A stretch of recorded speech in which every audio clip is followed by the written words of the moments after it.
Wanda.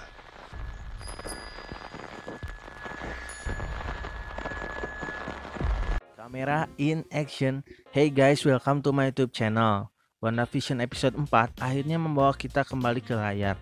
Setelah menghabiskan 3 episode di dalam dunia komedi situasi klasik Amerika yang berlatar pada tahun 50-an, 60-an, dan 70-an, Marvel memutuskan bahwa mereka sudah cukup atas segala teka-teki yang dimunculkan di film ini adalah jawaban yang diperlukan dalam kontroversi film ini.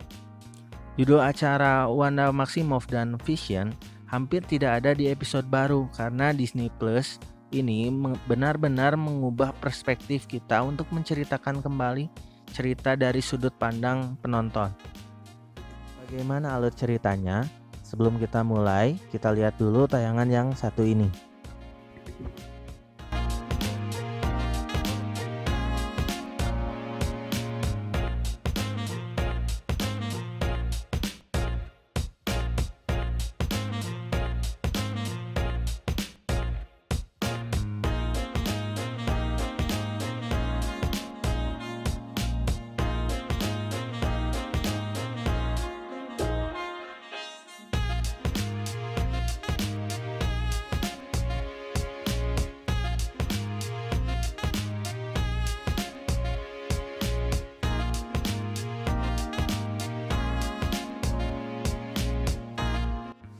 Pertama dimulai dengan adegan Monica Rambeau yang baru terbangun dari menghilang akibat jendrikan Thanos. Monica Rambeau berlari dan mencari ibunya, yaitu Maria Rambeau. Di rumah sakit tersebut, Monica bertemu dengan dokter yang menangani Maria Rambeau. Monica Rambeau bertanya kepada dokternya mana ibunya, dan ternyata Maria Rambeau sudah meninggal sudah 3 tahun yang lalu ketika Monica terkena blip. Episode baru WandaVision yang berdurasi 28 menit ini tidak hanya menegaskan bahwa WandaVision diatur setelah Hulk berhasil membalikkan jentikan jari Thanos pada film Avengers Endgame, tetapi mengungkapkan bahwa Monica Rambeau, versi dewasa dari gadis berusia 11 tahun yang kita lihat di Captain Marvel, telah menghilang di blip juga bersama dengan miliaran lainnya. 3 minggu kemudian, Kapten Monica Rambeau kembali bekerja di SWORD. Di episode 4 ini mengkonfirmasi yaitu modifikasi bentuk penuhnya sebagai Departemen Pengamatan dan Respons Senjata Jiwa, di mana diberitahu bahwa ibunya adalah salah satu anggota pendiri. Di komik SWORD pada dasarnya seperti SHIELD, tapi untuk luar angkasa, dan WandaVision episode 4 kurang lebih mengulangi deskripsi itu. Monica sangat ingin kembali bekerja, terlebih lagi di dunia pasca Endgame di mana SWORD bahkan lebih penting mengingatkan adanya selalu ancaman ekstraterestrial lintas ruang dan waktu. Sayangnya bosnya SWORD, Direktur Pejabat Taylor Hayward, melarangnya karena kebijakan Maria seputar kembalinya mereka yang telah tertangkap dalam jepretan Thanos. Sebagai gantinya, Monica ditugaskan dengan misi di darat yang melibatkan pendamping drone ke Westview, New Jersey. Terakhir, koneksi peristiwa itu dari 3 episode WandaVision pertama. Misteri semakin terkuak ketika petugas polisi New Jersey setempat percaya bahwa kota Westview tidak ada. Monica bertemu agen FBI Jimmy Woo. Sobat action penggemar Marvel pasti mengetahui bahwa Jimmy Woo ini pernah muncul di film MCU, yaitu film Ant-Man and the Wasp. Nah, menurut Jimmy Woo, di tempat kejadian mencatat bahwa ini sebetulnya bukan kasus orang hilang, seperti yang dikatakan bos Monica, melainkan salah satu kota yang hilang. Monica menarik drone dari mobilnya dan menerbangkan ke Westview, hanya untuk melihat ke udara tipis. Dan ternyata drone tersebut hilang. Dia berjalan menuju kota dan mendeteksi medan energi. Meskipun Woo protes agar berhati-hati, akhirnya Monica Rambeau memasukkan tangannya dan tersedot. 24 jam kemudian, SWORD memanggil para ahli ilmiah, selain armada militer yang telah dikumpulkannya. Kelompok tersebut termasuk salah satunya yaitu Dr. Darcy Lewis, karakter MCU yang telah kembali yang sebelumnya terlihat di Thor The Dark World sebagai asisten Jane Foster.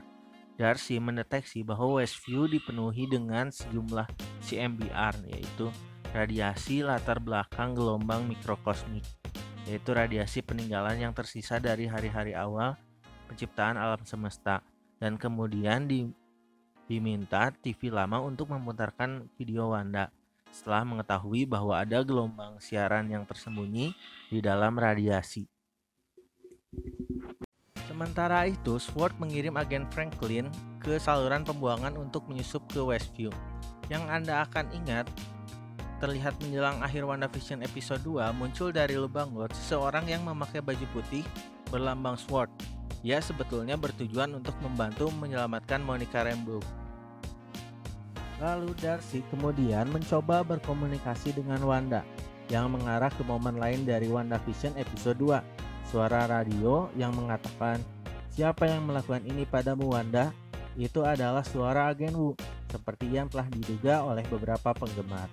Bagi Darcy, ini pertanda bahwa siaran dapat diganggu oleh realitas luar. Tetapi ini juga menghadirkan tantangan tambahan setelah Wanda melompati sinyal dan menyeka ulang realitasnya, seperti yang telah kita lihat di 3 episode WandaVision pertama. Darcy juga mengetahui bahwa Monica telah dijadikan bagian dari siaran TV, meskipun dia tampaknya tidak bertindak seperti dirinya sendiri. Kemudian ketika Hayward menuntut jawaban dari timnya, Darcy mengungkapkan acara TV yang dia tonton yang secara alami membuat semua orang lengah. Agen Wu menyimpulkannya, "Jadi maksudmu alam semesta menciptakan komedi situasi yang dibintangi 2 Avengers?" Sementara itu agen SWORD setelah itu segera mengidentifikasi orang-orang yang terkait dalam film tersebut. Semua orang memiliki kartu identitas kecuali Agnes. Ini semakin mengarahkan bahwa Agnes bukan warga sebenarnya.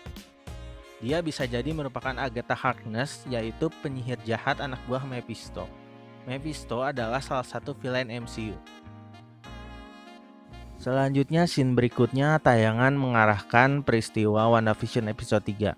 Kehamilan dan persalinan si kembar dibantu oleh Geraldine, yang sebenarnya adalah Monica Rambeau, yang sekarang kita amati dari sudut pandang Darcy dan agen Wu. Di akhir episode ini, ada scene yang dipotong di episode 3, yaitu bagaimana Wanda seolah-olah di luar kesadarannya menggunakan kekuatannya yang luar biasa untuk mengeluarkan Monica Rambeau dari realitasnya. Dan di akhir episode 4, Monica yang tergeletak setelah dikeluarkan Wanda dari realitasnya mengatakan semua ini adalah ulah Wanda. Lalu di akhir episode tampilan wajah Vision mengerikan, seperti setelah Mind Stone kepalanya diambil oleh Thanos. Dan mungkin Wanda tersadar bahwa sebetulnya Vision sudah meninggal, tapi dia masih bersikeras untuk tinggal di realitasnya saat ini. Pergeseran ke semua warna dan tahun 70-an mendorong Darcy untuk berkomentar, 50-an, 60-an, dan sekarang 70-an. Mengapa periode waktu terus berubah? Itu tidak bisa murni untuk kesenangan saya, bukan? Ini adalah komentar pintar dari 2 penulis WandaVision episode 4, yang juga berfungsi sebagai komentar meta tentang apa yang terjadi. Lagi pula, Disney dan Marvel Studio membuat WandaVision sebagai sitcom untuk 3 episode pertama dan mungkin lebih untuk kesenangan para penonton. WandaVision episode 4 benar-benar berbeda dengan apapun yang kami dapatkan sejauh ini. Lebih seperti misteri dan intrik Marvel biasa yang ditawarkan. Satu-satunya komedi situasi di episode 4 ini adalah lelucon berulang yang melibatkan Darcy dan Kopi. Tidak ada waktu untuk iklan palsu juga di episode 4 ini. WandaVision episode 4 ini lebih dari sisi dramatis dan sisi serius. Dari momen pembukaan yang suram, ketika Monica kehilangan ibunya saat pergi, tanda lain bagaimana jendrikan Thanos pasti sangat mempengaruhi kehidupan yang tidak terhitung jumlahnya, hingga kemarahan dan emosi Wanda pada sisi akhir saat dia menyadari bahwa Geraldine adalah orang luar dan melemparkannya melalui furniture dan dinding ke dunia luar. Oke Sobat Action, begitulah alur cerita film series WandaVision. Tetap pantengin channel ini karena masih ada misteri yang belum terungkap dalam film series WandaVision yang akan dikupas tuntas habis setiap minggunya. Don't forget to like, comment, and share konten kami. Sampai jumpa di postingan selanjutnya. See you next time. Bye.